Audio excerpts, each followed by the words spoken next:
So good evening, everyone. My name is Dr. Lajara, and I am the principal of Cheltenham High School. Tonight, we will be presenting our reopening plan for the hybrid model beginning February 1st. As you all know, students and families that have chosen to come back hybrid to the high school will begin the transition on February 1st. So today, we're going to be highlighting the safety protocols, what it's going to look like, what procedures to follow when students are coming in. So we're going to pretty much highlight the entire plan. After this is done, I will share the plan with the parents as well. So you'll have it at your disposal just in case you have any questions. The panelists here tonight, of course, myself, Dr. Lajara, Mr. Metcalf, our ninth grade administrator, Ms. Felgosh, our 10th grade administrator, Ms. Zubeiru, our 11th grade administrator, and Dr. Hammond, who is our 12th grade administrator. We are also joined by Mr. Blackwell, who's our athletic director, and Ms. Dunlop, our school nurse. So what the process is going to be tonight is that we're going to share the PowerPoint. This PowerPoint is being recorded right now, and it will be shared on our website. We are going to have another live town hall next Wednesday at the same time, 6:30. But this one will be recorded just in case folks want to go back and see what was discussed tonight. As we go through, I'm going to ask you to type your questions in the chat function here on Zoom, and my administrative team will be here to answer any questions they can live. At the end of my presentation, I will give a little break, maybe 5-10 minutes, depending on the amount of questions. And then we'll come back and I'll try to answer as many questions as I can to the best of my ability. And any ones that I can't answer or will become part of our FAQ that we'll share with the community after tonight's meeting. So our original plan when we sent out the survey was to see how many students would choose to come back to the high school. What we wanted to do was to see if we had enough students so that we could actually do 4 days of instruction instead of the model that we actually chose, which is 2 days instruction and then 2 days remote. So right now, the total number of students that have chosen to come back hybrid is 598. So what we had to do was split it into 2 cohorts, because if we did the 598, it would put us past our class cap size that we want to keep, which is no more than 12 students in a class. And doing this cohort model allowed us to do that. So that's why we chose this model. So as you can see in cohort A, we have 296 students. And in cohort B, we have 302 students. As I mentioned earlier, our class size and the cap that we want to keep it at is no more than 12 students. And I believe that the schedule that we have right now and then the rosters that we have does not have any class going over that number. We also made sure that all of our Eastern Tech students, those of you that go to Eastern and have chosen the hybrid model at Cheltenham, will all be put in cohort A. So that way you all know exactly what cohort you are. So we all put you in cohort A if you are attending Eastern as well. So here's what the cohort model will look like. So if you are in cohort A, you will be coming in person Monday and Tuesday, and then you will be virtual or remote, staying at home Thursday and Friday. If you are in cohort B, it's vice versa. Monday and Tuesday, you're virtual, and then you are in person Thursday and Friday.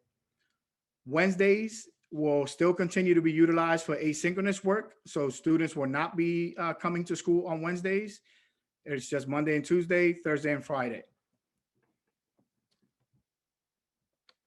I'm going to ask Dr. Hammond to talk about the schedule and what it would look like. And yes, unfortunately, due to transportation, the schedule will be changing and the school start time will actually be reverting back to pre-COVID, which is 7:30, but I'll let Dr. Hammond explain that. Dr. Hammond? Thank you, Dr. Lahar. Yes, as he said, our start time will be at 7:30. We'll still have the same schedule. We tried to keep that intact so it wasn't as much of a change on our scholars and teachers. However, with going back to in person, the lunch that we had to change so that we could have socially distanced lunches. So as you'll see, you'll have your same periods on your Monday and Thursday. It's still periods 1, 2, period 5, 6, and then a period 6, 7, or 7, 8 block. And then there is during that time, a block of time is set in where three 30-minute lunches will take place. And when you do not have class and you're not in lunch, it'll be an intervention period for you. And then on Tuesday and Friday, the same classes as now, periods 3, period 4, 5, period 9, and period 10. And then the 3 lunches will be placed in. Then you will have, and if you do not have lunch and you do not have a class, you'll be at an intervention period. So a question, I'll add that in here now because it perfect timing. How will lunches be handled?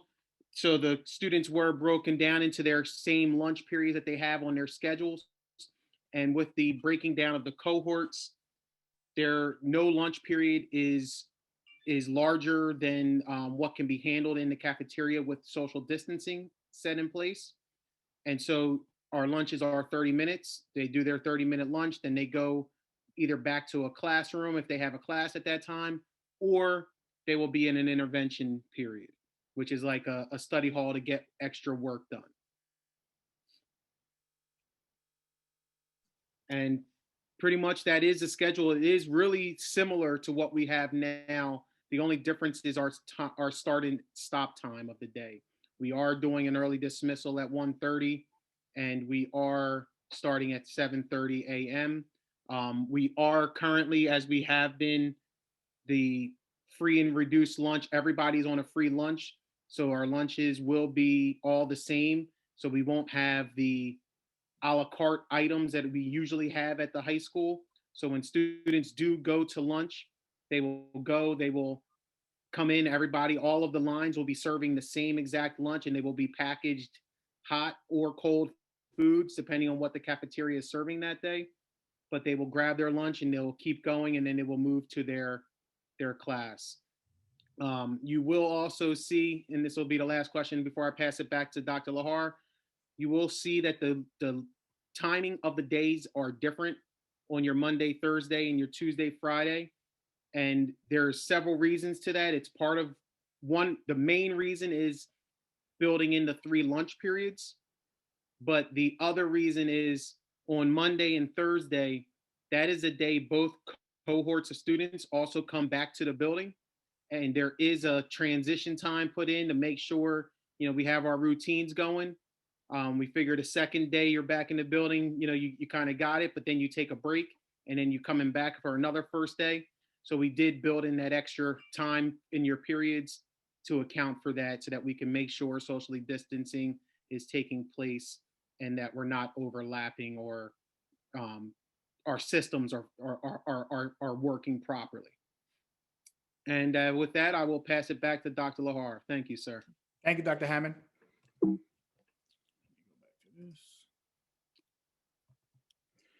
So I'm going to start with our safety protocols. So first and foremost, obviously all students and staff must wear masks in the building. Any student who does not wear a mask, and I want to be clear about this, that I'll talk about any accommodations in the next slide, but any student who refuses to wear a mask correctly or refuses to wear a mask at all will not be allowed to take part in the in-person learning. So we will contact the parents and let them know that we're having a difficulty with their child following the CDC guidelines and wearing a mask properly, and they will be asked to stay virtual. So we're really asking for full participation for students to wear their masks and wear their masks correctly. The only time masks can be removed is when, obviously, when they're eating in the lunchroom, and they'll be 6 feet apart. There will be designated mask breaks, and there will be, of course, they have to be 6 feet apart and for no more than 10 minutes. A risk is posed for students, for example, in the swimming pool when kids are swimming. And students need to make a formal request, and it needs to be formally documented if they need certain mass breaks throughout the day. And also, just to be clear, breaks will be determined by the school, the teachers, not by the students. So there will be guidelines for students to follow. The teachers are well aware about giving students mass breaks, but hopefully we won't need that many. So if you do require a special face mask, we are asking that you provide us with any documentation, work with our school nurse or our Office of Student Services to let us know that your child does need a special mask or an alternate mask, and we'll make sure that we make the necessary accommodations for your student. When applicable, teachers know that they can open windows at any time, weather permitting, to increase the airflow and the air movement in their classrooms. We have hand sanitizing stations throughout the entire building. So in the hallway, close to the bathrooms, in the lunchroom, in the classrooms, there are hand sanitizers that teachers have for students to disinfect. And the custodial staff, and I was going to wait till later on to publicly thank the custodial staff, but the custodial staff at the high school, with Mr. Teasdale, with the help of Mr. Teasdale and Mr. Chinta and their team, has done an amazing job of making sure that we have all of the items that we need, all of the PPE that we need, to make sure that our students, that our staff are safe. So they will be disinfecting areas throughout the day, any high touch areas, the railings, the tables, hallway restrooms, and the teaching staff, as I mentioned, they will also have disinfecting materials in their classrooms, and they will also have hand sanitizers available for their students to use. The classroom doors will remain open to maximize air circulation. This picture that you see here are new air purifiers that have been installed in every classroom at CHS, and they help to clean the air. And in that little black window that you see there, and I saw it at work yesterday when I was in the building, it tells you that the air is clean, and if it's not, it'll tell you that it's working. And then once it's clean, it'll give you a signal that the air is clean and that it's safe. Our teachers' desk, all teachers' desks will be equipped with plexiglass to add safety for the teachers and the students as well. For added safety, the water fountains will not be accessible. However, there will be some filling stations so students can bring their water bottles to fill up. But just for safety purposes, we will not be using water fountains. They'll be capped off. Students also, this is very important, we will not be using hallway or gym lockers, just to minimize the exposure, minimize students congregating or using the locker room and the lockers and touching the locks. So this next part is very important, and I want to be clear that we really do value volunteers, and the value of having face-to-face meetings.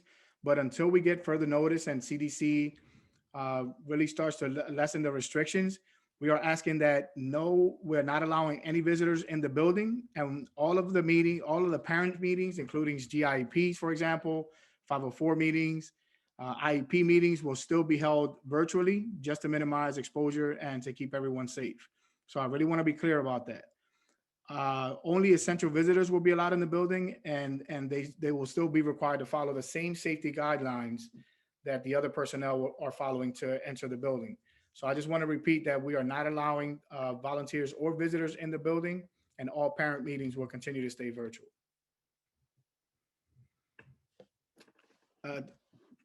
Teachers have been informed, and they know that they can use outdoor spaces, weather permitting, to take students out to take a mass break, where get some fresh air, do a lesson outside, weather permitting.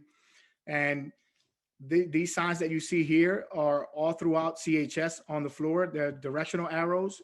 We're using our hallways to do one-way directions. There are some hallways that are two-way directions, but the majority of the hallways, the main hallways, are one-way only. So I don't think Dr. Hammond talked about it earlier, but we will be giving students additional pass time as they transition from class to class, so that knowing that it's going to take them a little bit of time to get to their classes. And we also are designate all stairwells are designated. They're either only up to go up or only to come down. And there are arrows pointing to every stairwell, letting students and staff know which stairwell, what stairwell is up, what stairwell is down, and then what direction to walk in the hallway when you come out of your classroom. Of course, distancing will be encouraged in the student's bathroom via signs and through visual signs. And we're going to make sure that only a certain amount of students can use the bathroom. When they go to the bathroom, there'll be somebody hopefully stationed outside the bathroom to let students know to wait outside until the other students come in if there are more than the amount of students that we're allowing in the bathroom at a time, just to limit the amount of exposure. Now, we did turn off the air blowers because we know that when students use the air dryers, it blows the particles from your hand after washing your hands all over the place. So they have been disabled, and we have installed additional paper towel dispensers in the bathrooms to mitigate that. And of course, there will be protocols that our nurse will talk about later if a student or staff members becomes ill. And we are taking direction from the Montgomery County Office of Public Health.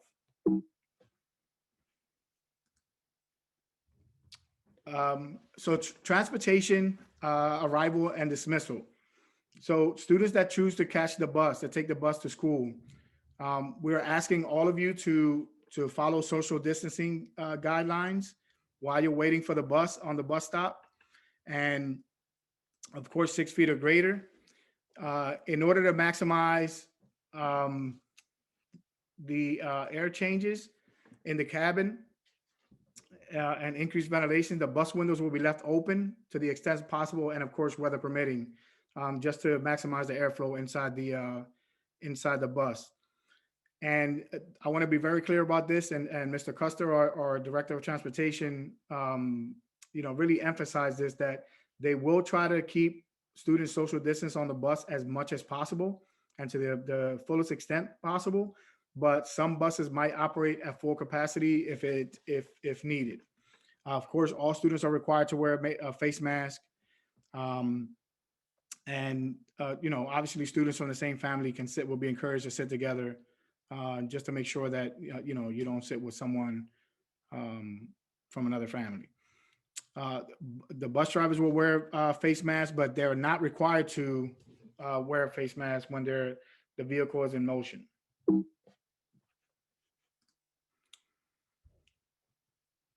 The transportation company will be utilizing the EPA-approved services for disinfecting the bus when before students get on the bus and then after they get off the bus. And this year, and for hybrid, as Dr. Hammond explained earlier, our arrival and dismissal procedures will look a lot different this year. So you will not see the normal amount of students congregating in the hallways. Of course, we'll be discouraging that. And to mitigate that, as soon as students arrive, there'll be the check-in process to make sure that they filled in the COVID app to make sure that they don't have any symptoms and are clear to come inside the building. And then they will be asked to walk directly to their classrooms and not congregate in the hallway, because they won't need to use their locker. And hopefully they won't need to use the bathroom because they just got to school from their house.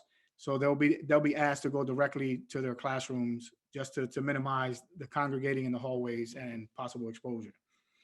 And we're going to stagger our dismissals for last period, for bus loading, for parent pickup, and students that drive. And we'll encourage social distancing as we're dismissing students for the day. Now, lunch. Dr. Hammond did touch on this, but I just want to reiterate that the lunch is a lot different this year. So every student has been put into the free and reduced category. So this means that there will not be an a la carte option at the high school. And I know many students will be sad about that. I know some staff are sad about that.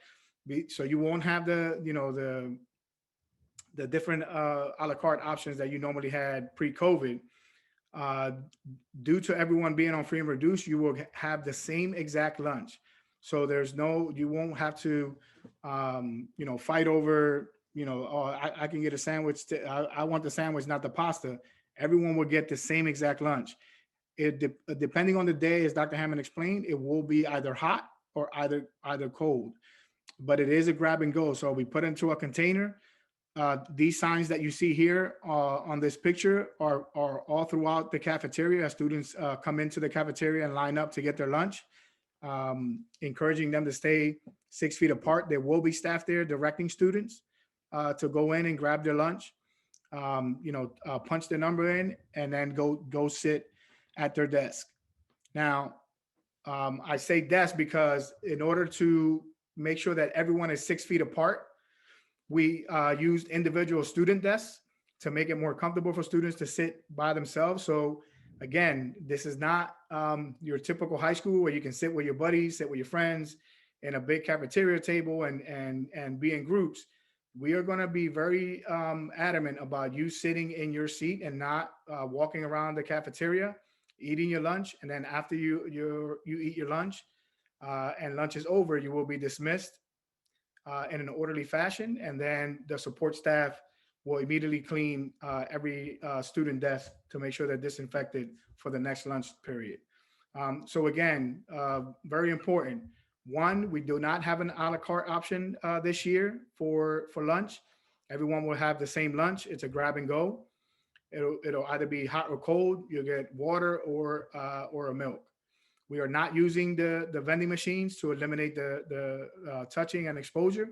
The only thing students will be able to have is the lunch that is provided for that day by the cafeteria staff, and that is it. Now, with that being said, students, of course, students are allowed to bring their own lunch to school. If they see they've been there for a week or two and they see that they don't like the lunch options that are being given, of course, they can bring their own lunch for the day. Now, the daily routine. So, obviously, all field trips, assemblies, or any gatherings that are large group for this marking period are canceled as of now. Of course, as CDC guidelines start and the restrictions start to lessen, then we'll reevaluate and see if any adjustments need to be made. Many of our extracurricular clubs and activities will still operate virtually. As you all know, sports did start again, and Mr. Blackwell is here to talk about that later on. But I just want you to know, as we mentioned earlier, that we're trying to minimize the in-person meetings, so all of those programs and clubs will stay virtual for the foreseeable future, and then we'll reevaluate and make an informed decision as CDC allows us to. Now, attendance. Teachers will maintain accurate attendance records to make sure that students are marked present if they're in the building. Now, this is very important. Students that are expected, you are expected to attend school on your designated days. So if you're supposed to be in school Monday and Tuesday, in the hybrid model, you are expected to come to school on Monday and Tuesday. If for some reason you do not come in to the school, it's just like pre-COVID. Your parents would send a note to CHS attendance and let them know why you were not able to come in the building that day. But if it's not because if you can still participate in the virtual environment and get your work done for that day, then you will be excused for that day. But again, I want to be clear, just like pre-COVID, if we see, if the teachers see and the administrators see that it's starting to become a trend and you are missing a lot of days of the in-person days, then just like anything else, parents will be sent a letter, just like you would get a truancy letter. Parents will get a letter, and then a determination will be made if your child will be sent back to the virtual model because they're not coming in consistently to the hybrid in-person model. So I just want to be clear about that. And just like we do now, if a teacher is absent, they'll be providing asynchronous work for their class. They'll send a message to their class.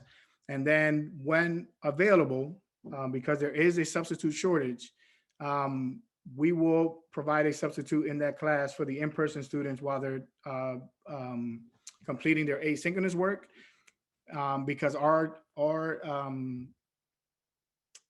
substitute teachers, I'm sorry, do not have access to technology to actually teach the live lesson. So again, if a teacher is absent, they'll provide asynchronous work for their class, but then there will be an adult supervising that class while your students do their asynchronous work.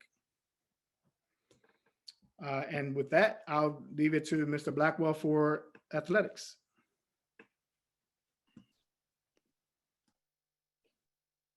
Thank you, Dr. Lajara. Good evening, family, students, community. I'll be before you briefly to just give you an update on what's taking place with athletics right now. We were recently approved, board approved to compete in winter sports. So the sports we'll be offering this winter: boys basketball, girls basketball. They are set to tip off next week. Boys and girls indoor track, boys and girls swimming and diving. Wrestling was not approved to compete, but we will be holding conditioning practices only. So if anyone is interested in wrestling, because the numbers are down with that, and I understand, because we aren't competing, but coaches are still interested in knowing who's interested in wrestling. And we will be doing sideline cheer for games, but no stunting is allowed. And instead of unified bocce this year, the PA Special Olympics came up with a modification and are offering unified fitness heptathlon that is already underway, and that is 100% virtual for our students. For more information regarding winter athletics, please visit our Cheltenham High School athletics page. You click on the winter season tab, and it gives you all the information that we require our student athletes and parents to complete throughout this COVID-19 pandemic. One, in order for anyone to participate, they must complete a COVID-19 training course by the National Federation of High Schools, that is coaches as well as student athletes, and at least one family member in the household. We also moved to a paperless online PIAA physical form system. It's called Planet HS, and that's through big teams. Parent and also a student athlete must create an account and upload all documents. This has helped us out tremendously with the process and communicating with student athletes and parents about what's needed for that. So all this took place while we had tryouts and while we began practicing for winter sports. Please be on the lookout for more information regarding our fall alternate season, which is set to start March 1st. But also we have spring sports, which is set to start March 8th. But like every season, we're going season by season. This isn't a normal year, a regular year with COVID. And I will have to get information, alter the plan from winter to fall alternate as well as spring sports, because they will be outdoors, and get it to our superintendent as well as our board for their blessing. And also for winter sports, unfortunately, we will be competing and we will have home games, but there will not be any spectators allowed at our games, home or away fans, due to COVID-19 restrictions and number restrictions. Our capacity is at 10% for events. So we are strictly enforcing and following all these guidelines. We put forth a plan that was approved by Montgomery County Health Department, and we must follow that. So thank you for your time. If you have any questions, I'm S.Blackwell at Cheltenham.org. Dr. Lajara, I yield my time, and I'll send it back to you. Thank you, Mr. Blackwell. All right, so next up we have our health and wellness portion of our presentation, and I would give it over to our nurse, Ms. Dunlop. Hi, good evening, everyone. My name is Kimball Dunlap. I am the certified nurse for Cheltenham High School. The first thing I want to let everyone know, we have a new app. It's called Qualtrics. If you've been in our building prior, you will have used the Google app. We are currently beta testing the Qualtrics app. We hope to have it rolled out by the 1st for all the students. So when your students are coming in the building, you will have that app to use. You will be notified by email so you know the links and how it works. It's a series of approximately 12 questions, the same questions you've been asked if you've come into the building at this point. Basically, symptoms is what we're looking for. It will open early in the morning, and we do ask, because we have so many kids coming in, and to make sure that the kids are cleared before they enter the building, that you or your student please fill out the app as soon as you're able to in the morning. I think we're going to have it open at 4 a.m. So, anytime after 4 a.m. you get up, we'd appreciate you filling out that app as soon as possible so we can get the kids moved into the building as soon as they're cleared. If a student is not cleared, I am notified, the administrator's notified, and then at that point, we will take the student and find out the reasoning why they were denied by the app. You can go on to the next slide, Dr. Lajara. This is basic when to stay home in the COVID world, and most of it is in the regular world. Any kind of fever of 100.4 and chills. Cough is a big one. If you don't normally have any type of cough is a real key to COVID-19 symptoms. You may feel like you just have a little cough and it's just a tickle. Please make sure you answer that you have a cough and please stay home. Shortness of breath, loss of taste of smell, those are all big ones. COVID or not COVID, the nausea, vomiting, or diarrhea, you need to be free of that without any medication for 24 hours. And the other symptoms, the sore throat, the headache, and muscle fatigues, if you have more than 2 of those, you will be denied entry. But those are the basics of the COVID items of when to really stay home and not even try to come into the building. You can move on to the next. Every effort will be made. We're going to identify staff not being able to enter the building the same way we're going to do students.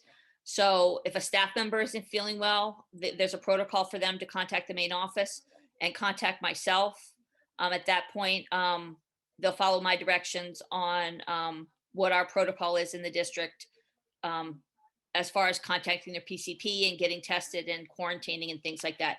It's by case basis, but we do have a protocol in that we're using from when we started school with staff members that do not feel well or answer the app and are denied entry into the building. So that will continue.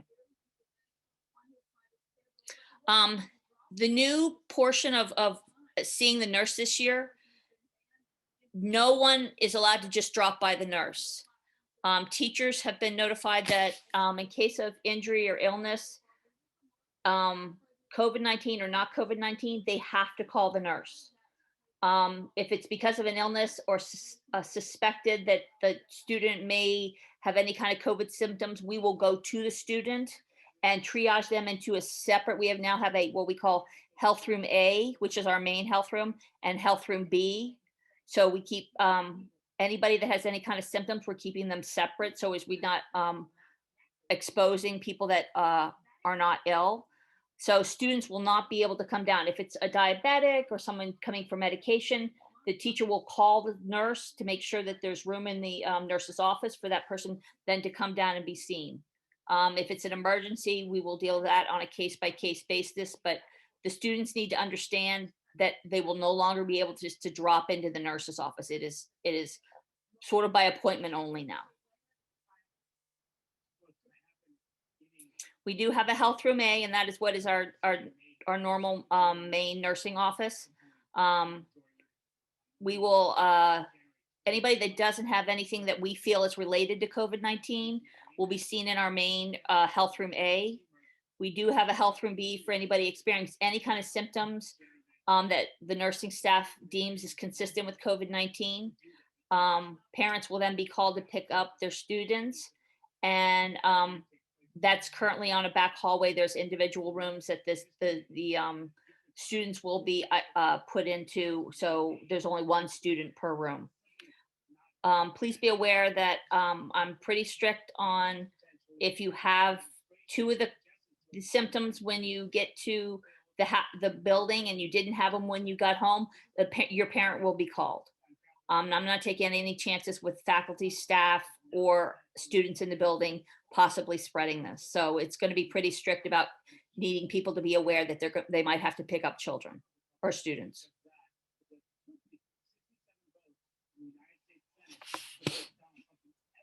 Thank you, Ms. Dunlap. So those are the important parts of the reopening plan. I want to point to you some upcoming important dates. Again, as I mentioned in the beginning of this, our next town hall will be next Wednesday, January 20th, and we will go live at 6:30 p.m. again.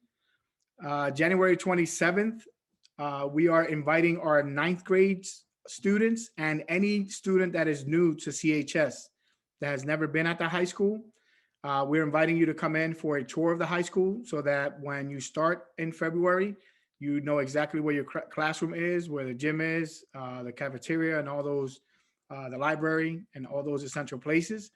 Mr. Metcalf, who's our 9th grade administrator, will be creating an invitation and sending it out very soon so that you may sign up for different times so that we keep our group small and that we keep everyone safe. But January 27th, the Wednesday before we start, we will be having a tour of the high school. And then, of course, February 1st will be our first day of hybrid instruction, and we will be welcoming back cohort A. I just want to let all of you know that we are very excited, extremely excited to welcome students back. Just this Monday, we welcome back some of our staff because our staff is coming in staggered. So it is very exciting to see faces, to see people finally back at CHS. I forgot to say Happy New Year to all of you. And again, we are very excited. Now, I do want to acknowledge, the anxiety, the hesitation that many of us have, myself included. I have a family and I worry as much as anyone else. And this is why we, the school district, the Office of Education, operations, maintenance, HR, our business office, all of those folks have made it possible for us to reopen, and we plan on doing that safely. I want to acknowledge, the teaching staff that, has come in already. I know they have some reservations and they have some anxiety, but as we've known since March 9th, when we had to leave our building and not come back until now, we're all in this together. 2020 was definitely a year that will never be forgotten. I still feel bad for my seniors from 2020. Our graduations look different. We didn't have a prom, but hey, we got through it. We to the best of our ability, we kept everyone safe. You all know, the love and respect that I have for our staff and for our parents, for our community, and for our students. So we are going to do everything possible to make sure that we keep everyone safe. And again, I just want to thank everyone that has made this possible, from Dr. Marseille, Dr. Smith, Ms. Collins, our Director of Secondary. We have been burning the midnight oil since March for anticipating this day. And I would be remiss if I didn't thank my administrators, my administrative team, my administrative assistants. They have been working through the summer. The administrators did not take a vacation. None of us went anywhere. We were working either remotely or going into the high school, making sure things were being done. So I just really want to, settle everyone and let everyone know that we will do everything to the best of our ability to keep everyone safe. I know that there are questions about us coming back, when a spike is happening, but I can tell you that again, we will do everything in our power to make sure that everyone is safe, that your kids are safe. And again, we'll take the proper protocols, follow CDC guidelines, make sure we stay social distance, wear a mask, wash your hands, walk the one direction, the directional hallway. Yes, it's going to be different. Yes, you're not going to be able to hug your friends and hang out like you normally did before pre-COVID. You're not going to be able to, sit in the lunchroom and hang out and crack jokes and do all those things. But it is a start. It is a starting point. And I just want to let you all know, as I always tell you, that I love you all very much. And I can't wait. I'm so excited to see you all. So with that, I am going to take about a 5-10 minute break. Please put your questions in the chat that you felt were not answered or you need some clarity on. And my administrative team will copy them down or answer them live as we go so that you can see the answers to them. And any ones that we can't answer, we'll create an FAQ. So I'm going to stop sharing so that I can see the questions. And it is 7:15 right now. So we will take a 10-minute break or when questions stop and be right back. So I'm going to turn my camera off and mute myself so I can welcome you back in 10 minutes. Thank you.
All right. So we have a lot of questions. Um, it seems that the administrators have done a great job of answering them um, live as much as possible. So there were some themes on here that I just want to um, answer just so that everyone is clear. So Dr. Hammond will be sending out communication starting tonight for which cohort your child will be placed in. The lunchroom, eating outside. Again, it's we'll try to accommodate as much as possible, weather permitting.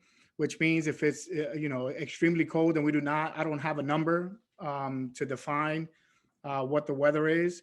But obviously, if it's raining outside and if it's extremely cold, we will not be able to make those accommodations. But if it's a nice cool day and it's comfortable for students to be outside and eat, we'll make those accommodations as much as possible. There were a couple questions about the extended instructional time. Just know that we'd had the extended time was due to the lunches accommodating it. We were able to have less time doing the virtual model when everybody was remote because everybody had lunch at the same time. Everyone had lunch at the same time. So it was easier to accommodate the schedule. But now having to accommodate for 3 lunches, we tried to make the periods as equal as possible. And it gives teachers more time for instruction. We're taking into consideration the additional, the longer passing time that we're giving students to get to class. And there was a question about how teachers are going to navigate teaching the in-person students as well as the students that are at home virtual.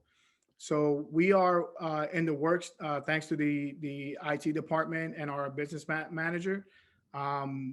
We have monitors for teachers in every classroom to have a big computer monitor that will allow them to see their students that are at home and interact with them just as well as they will interact with the students that are in person. Obviously, it's going to be a lot more intimate for those students that are in the classroom, but I'm sure that our teachers will do a great job of keeping the students that are virtual engaged as well as the students that are in person. I want to be clear and reiterate, we've never done this before, right? This is our first time doing the hybrid model at Cheltenham High School. There have been many school districts already that have done this. They are still having challenges with getting this right. I want to be clear, we are not going to be perfect, right? But our teachers are going to do their best to make sure that they include and engage every student in their classroom, whether they're in person or whether they are virtual. So I want to be clear about that. No one is going to be left out. It's going to take us some time, as you all know, and I appreciate the sympathy that you're all giving us and the grace that you're all giving us, because you know that we have been working very hard to keep our students engaged. We've worked very hard since March to keep that virtual platform engaging as possible. We are enthusiastic for our virtual learners as much as we are enthusiastic for our students that are choosing to come in.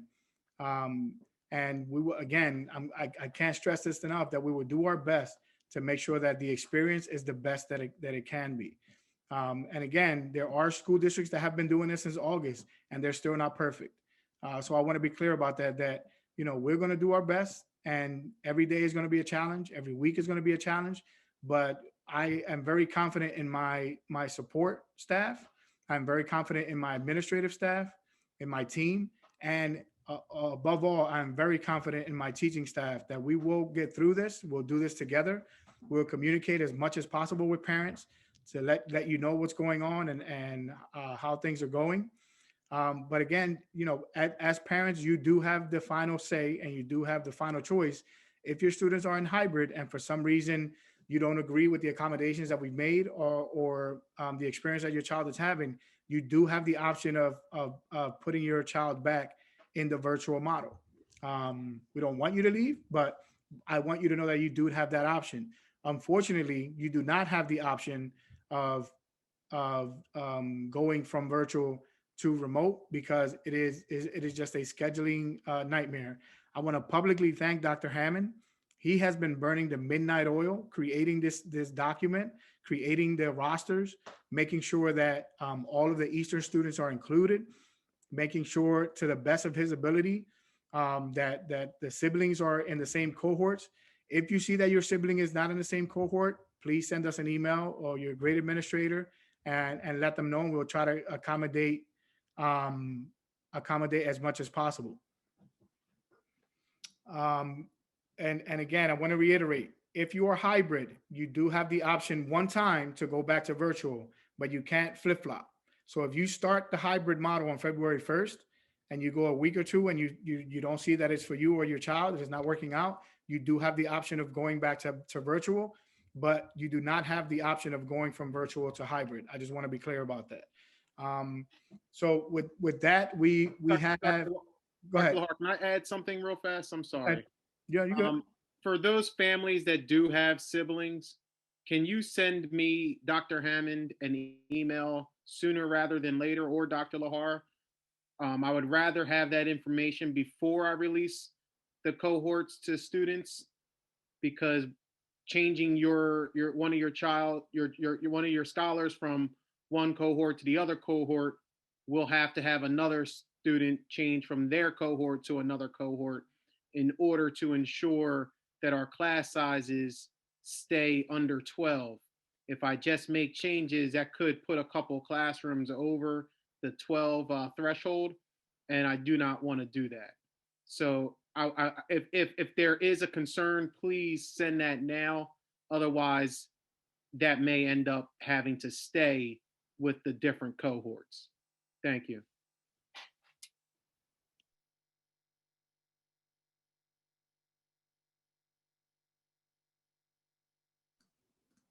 Someone asked for the schedule so that you guys can take a picture of it. I'll leave it up for a couple seconds, but as I mentioned earlier, this is being recorded and it will be on our, and it will be on our website so that you can come back to it.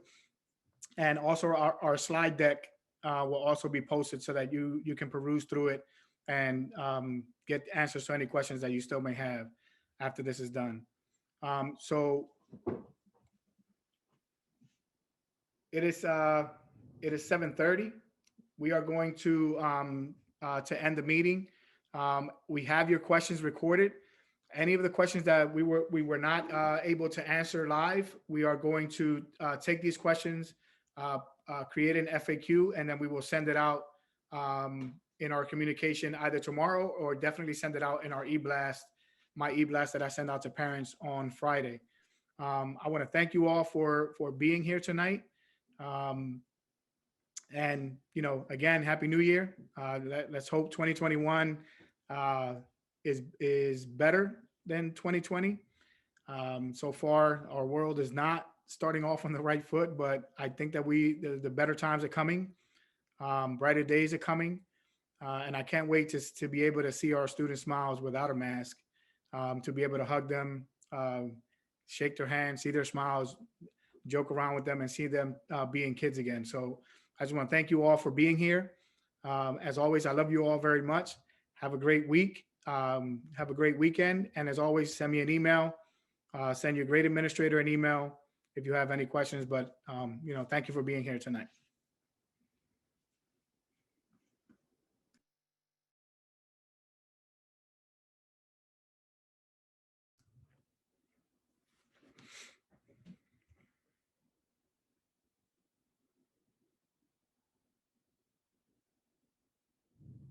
I did just answer in the chat. My email address is bhammond@cheltenham.org. Dr. Lahar's is rlahara@cheltenham.org. You can email either one of us if you have a request about siblings.